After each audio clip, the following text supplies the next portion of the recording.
On this episode, we talk buyer and sellers markets, board games, and I get a flu shot.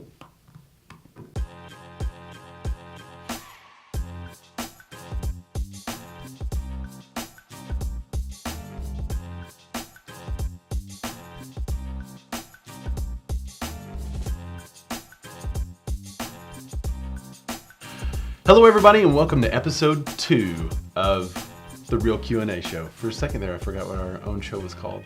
My name's Ray, I'm a real estate agent. This is Katie. She's also a real estate agent and buyer specialist with our team. And this show is just built around you guys. We just want to take your questions and answer them to best of our abilities. So we have some great questions this week and even another video question. So I appreciate the feedback that we've gotten so far. Also, thank you to everybody that's sharing it.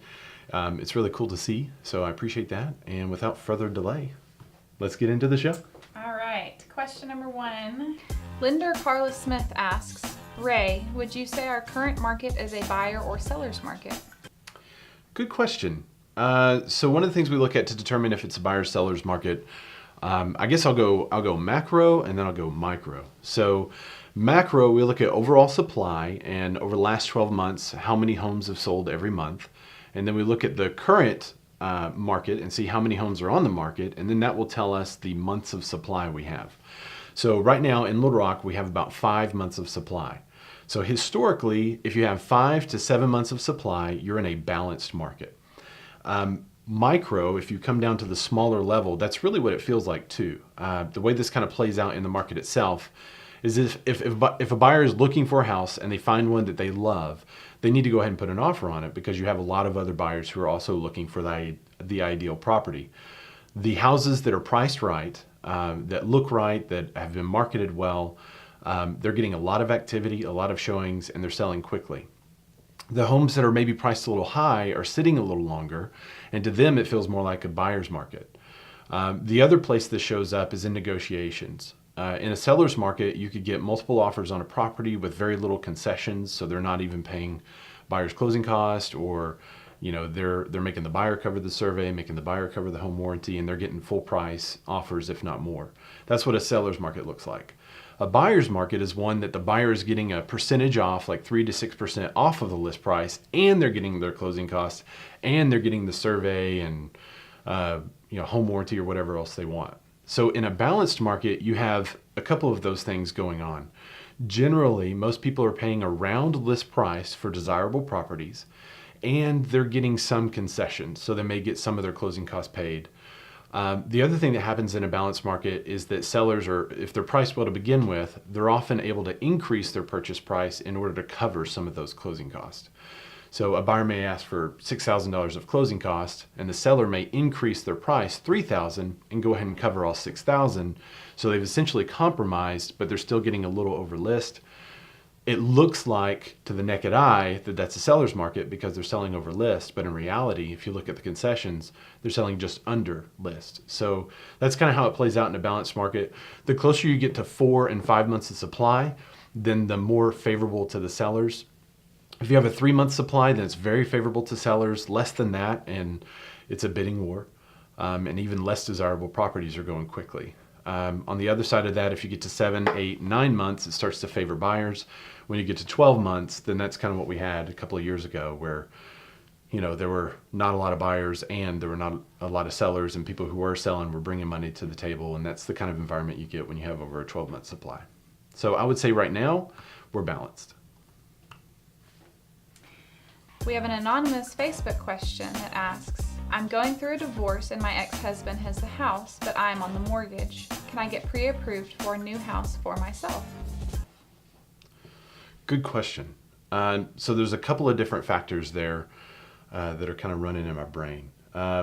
Let's deal with how to take a person off the mortgage first. So let's say kind of the opposite scenario. Let's say someone, you're wanting to get someone off of the mortgage so that you could take full possession of it and be fully responsible for the mortgage. When you look at this from the perspective of a bank, you have 2 people who have agreed to pay back the mortgage that have the right income requirements, the right debt to income ratios, and everything set in place to make it able for these 2 people to put an offer on the property and then pay the mortgage.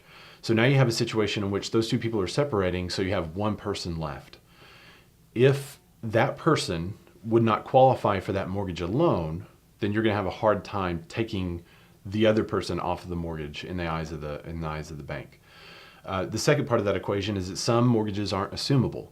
So if you have an assumable mortgage and one of the people, I guess you could say, meet all the requirements from the mortgage to take that and pay it themselves, then that other person can assume that mortgage from the person that's not. However, in your situation, he has the house. He may, for whatever reason, not be willing to assume the mortgage. There's a lot of factors there. So there's a couple of ways right now that you kind of need to protect yourself. One is take a look at the divorce decree and really know what that says and what the ramifications are. So even if the divorce decree says that he has to take full possession of the property, he's fully responsible for the mortgage. If for whatever reason he doesn't pay, you are still on the mortgage and the bank could try to come after you. They wouldn't get anywhere because your divorce decree says that he is responsible for it. So now you'd have to go get a judgment. However, you will have a hard time cleaning up your credit afterwards. So then you would have to take that divorce decree to other creditors if you're on anything else with him. And you may have to, it may be a long process to get your credit straightened out afterwards. So for the smoothest possible process, I would say try to get the judge to order the home to be sold or refinanced. Most mortgagees will tell you there's only one way to remove someone from a standard mortgage that's not assumable, and that's just to refinance. So it has to be refinanced into one person's name. Now, if for whatever reason they don't qualify for that, then you have a situation in which you need to sell the property, or I would definitely say seek some legal counsel to figure out what to do next. And I guess this is for all of our advice, but right now you're probably watching a guy on the internet. So be sure that you ask an attorney these questions too. But this is just from my experience, what I've heard lenders talk about and what I've heard lenders ask in situations similar to yours. The next question is a video from Jenny at the Pharmacy of Wellington. Awesome. Hey, this is Jenny with the Pharmacy at Wellington. My question for you is, what advice would you give someone who wants to either buy a fixer-upper in a nice area with higher priced home or spend the same amount of money on a move-in ready home in a different area? Awesome. Thanks for the question, Jenny, and thanks for giving me my flu shot. Micah, you should put up the picture of me getting a shot. It was actually the most pleasant flu shot I've ever had. If you can have a pleasant flu shot, because it didn't hurt at all. Which is kind of crazy. I was a little sore like 2 days later, but the day of the shot, I was really actually surprised when it went in. I didn't feel that prick and sting, that I normally do. Mm-hmm. So it was a very successful flu shot. So thank you, Jenny, for that. And thank you for asking the question. Just to recap, I'm understanding your question to be that you're looking at two properties. One in I guess kind of in a regular neighborhood, it's move-in ready. Another one at the same price in a more desirable neighborhood, but it's a fixer-upper. What advice would I give a person looking to do that? I would say a couple of things. First, know your budget.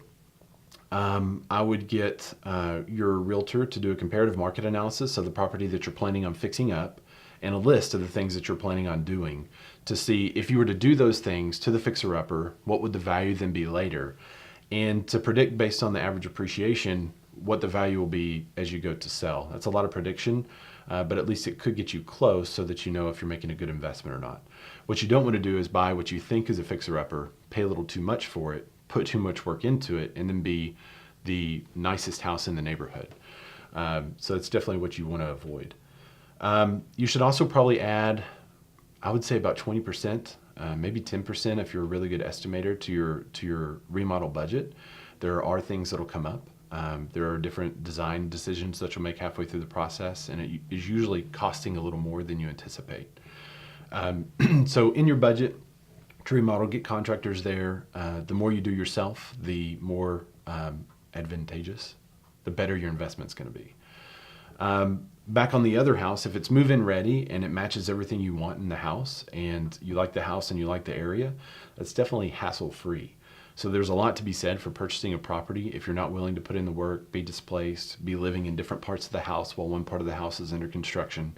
If that doesn't sound like something you want to do, then I would recommend looking at a house that's move-in ready and seeing what you could do there. The upside is tremendous if you want to make the sacrifice, but it takes some sacrifice, personal sacrifice. I would say 3 months to 6 months, depending on the extent. I would probably estimate about 6 months of being kind of displaced in your own home, but you get a fully custom home that way. You get to put in what you want. You get the style that you want. So there's a lot to be said for that. And the upside, whenever you go to sell in 5 to 10 years, could be huge. But if you don't want the hassle, buy one that's move-in ready. Ben Harrington asks, what's your favorite board game? My favorite board game. So Ben knows that I'm in a group of guys that play tabletop board games a lot. And well, we used to when we all had time. We haven't been able to play recently. But my favorite board game, it would be completely cliche to say Monopoly, right? So as a real estate agent, so I'm not going to say Monopoly. I do love that game, but there are games I like more. So probably one of the best group games that I like to play with people who don't normally play strategy games would be Settlers of Catan or Settlers of Catan. I've heard it both ways. Exchanging wood for wool and clay, and that's a lot of fun. And you just have to have strong relationships, because if you don't give somebody their sheep when they are needing it, it could ruin some friendships. So one that I really love that we've been playing recently is called Tsuro, Tsuro, I think how it's spelled. And it's a really chill game. So we will, it's a game that, like, if you want a glass of wine and some conversation and just to hang out and play a good game, I love that game. You basically are these dragons that are flying, and it's a tile game. So you lay down a tile and your dragon follows that path. And if you knock someone off of the board, then you win. But you could go forever around this board, and it's just really cool, really chill game. So I like that a lot. A really good 2-player game is called Lost Cities. It's not a board game, it's more a card game. So those are probably my go-tos. When I want a really hard strategy game with a group of people, where you're kind of, everybody's on the same page and you're going against the game, I would say Pandemic. So my favorite board game depends, I guess you could say, on who I'm playing with and the mood I'm in. So, is that it? That's it. Awesome. So I guess, let me ask you all the question. What's your favorite board game? What board games do you love? Because I'm always looking to pick up some good board games that I don't know about. Thanks again for all the response that we've been getting from the episodes. If you have any questions, please send them to us. We'd be happy to answer them for you about real estate or even board games. So I appreciate the questions. Keep them coming. All right, great. Done. Oh, you know what? I need to say something at the end of this. Are you still recording? Yep. You can just keep this and that in there. So next week is a really special week. I am going to Baltimore for a real estate conference, and I'm getting to do one of these shows, a real Q&A, with 2 of the top minds in the industry. I'm really excited about it. One's from America, one's from Canada. And we will kind of shoot the breeze, I guess you could say, with some of your questions. And so you'll get 3 professional real estate opinions from any questions you ask for next week. So it's a really special episode. So send us all the questions. We'll pick some of the 3 that we think will get, I guess, some good feedback. So if you have any is there a controversial real estate question? It'd be a good time to ask it. So definitely send us your questions. Next week, we're probably going to record on Wednesday or Thursday. So send them fast, and we'll get those answered for you. So don't miss that show. See you later.